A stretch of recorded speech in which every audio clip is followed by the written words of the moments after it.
এবার প্রথমবারের মতো টিএসসি থেকে দোয়েল চত্বর এই জায়গাটা ট্রাফিক সবসময় বন্ধ থাকবে না। আমরা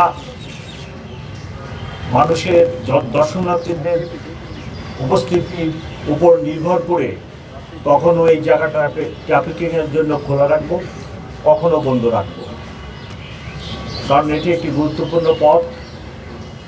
অথবা মেলায় যারা আসবেন, টিএসসিতে যদি আগত মহিলা শিশুদের নেমে এখানে হাঁটে আসতে হয়, তাহলে অনেক কষ্টকর হতে পারে। সেই জন্য অনেক সময় বন্ধ রাখবে এবং খোলাও রাখবে।